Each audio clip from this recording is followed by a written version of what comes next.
in quite some time. 11 of 20, 209, touchdown and an interception. I'm sure plenty to sink our teeth into here and elsewhere as SHEDEUR takes the reins for Cleveland. We're going to get you back out the site in just a moment for more thoughts from this game. But here first with the fellas, CBS Sports NFL insider Jonathan Jones, the two-time champ Bryant McFadden, and America's running back, NFL analyst Emory Hunt in to break it all down. And fellas, this was going to be a noisy one, for lack of a better term. Plenty said coming in, plenty said after, I'm sure, about SHEDEUR Sanders and his performance. First word goes to you here, Jonathan Jones. What did you make of this 60 minutes? Solid. Great. I felt that this was the best possible performance that we could have seen from SHEDEUR Sanders, which is to say, I was not anticipating SHEDEUR was going to go out here and throw 400 yards and get 4 touchdowns and no interceptions. You wanted a clean, operationally clean, not making a ton of mistakes. Yes, he had the interception. Again, he's a 5th-round rookie. He's in his first start. He had a week with the first team. There will be mistakes. Limit the mistakes. That's exactly what he did. Don't put your team in disadvantageous situations. Make sure that you are staying ahead of the chains.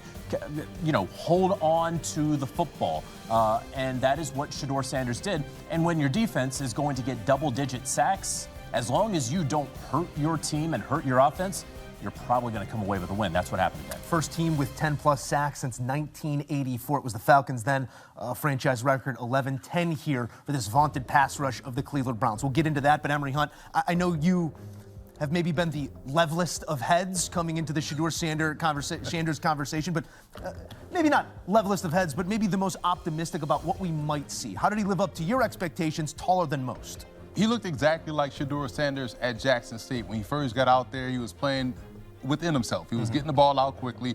They had a run game, which he had his first year at Jackson State, so he was very efficient with the football, took timely shots deep down the field. What I loved that I didn't see was him holding on to the football. He allowed dead plays to die, and because he's able to push the ball vertically down the field, it opens up the years. Every offense that I was a part of, team-wise, the backup quarterback will get reps with the ones, just in case. Just in case something happens to the starting quarterback, he is prepared. He's a little acclimated with the guys on the grass. That's number one. But number two, seeing how they've handled this ordeal, it puts everything with the Browns in questions. Now I'll say this.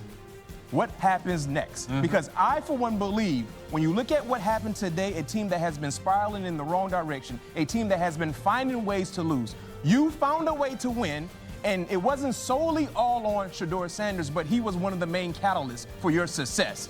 What happens now if Dillon Gabriel is healthy or cleared to return to gameplay next week against the San Francisco 49ers? I, for one, feel like when you're the Cleveland Browns, when you haven't been winning ball games, you're looking for any spark you could potentially get. Yes, SHEDEUR wasn't the main spark, but he helped provide a spark. Yeah. I think he's deserving of starting next week against a better team in the San Francisco 49ers. Because if you look at the Cleveland Browns in 2026 for the draft, they have an abundance of draft capital.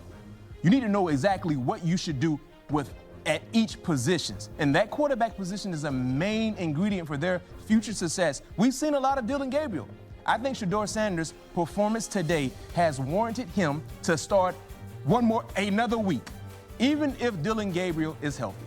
A calamity of their own creation, perhaps, drafting 2 quarterbacks in 3 rounds this last year in the draft. But it's SHEDEUR Sanders leading team to victory in this one. Browns with a quarterback in a first career start. This, again, is the first win since 1999 for a quarterback making their first start as a Cleveland Brown. Now, the road ahead, questions will be asked, but it's SHEDEUR Sanders offering answer in his first start here on Sunday.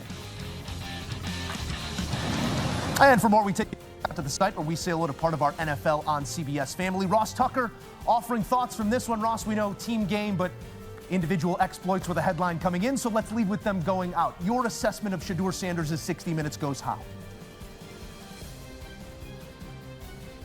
I would say it was a very favorable first start for SHEDEUR Sanders. I know that the numbers weren't outstanding, but to me, it's what my eyes told me, which is he did a much better job of stepping up in the pocket as opposed to drifting back. I believe he only took 1 sack the entire game, which is a massive improvement when you think about last week against the Ravens and even the final preseason game. I mean, in the final preseason game against the Rams, he took 5 sacks in 17 plays.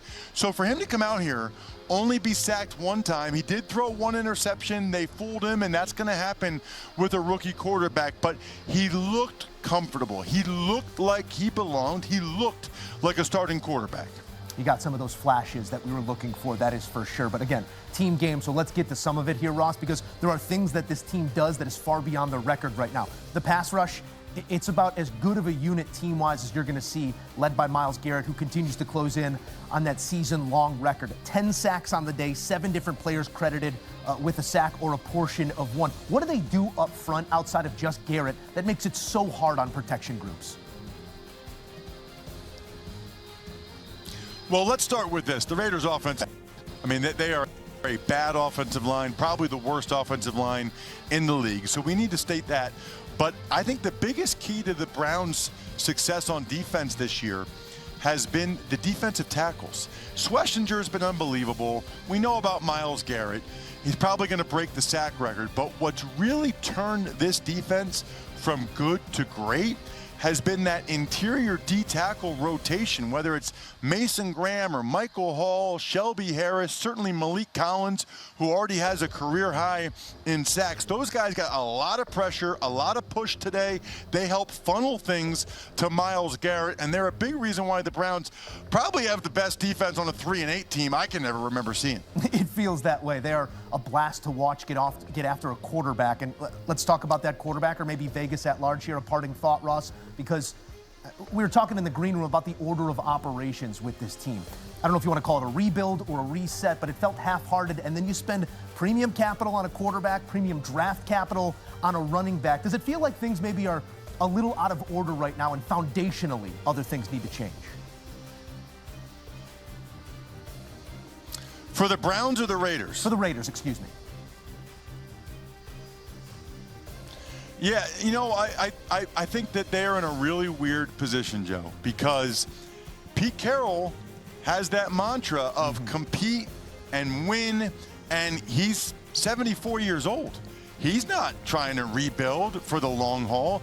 Meanwhile, they drafted a bunch of players after Ashton Genty that are more developmental players. Thornton at receiver, the 2 offensive linemen in the 3rd round, including Charles Grant, who's an FCS player. I love my FCS guys, but typically you're not expecting those guys to play right away. So it's one of those organizations where you wonder if the coaching staff and the front office is on the same page. There are some indications that perhaps they're not.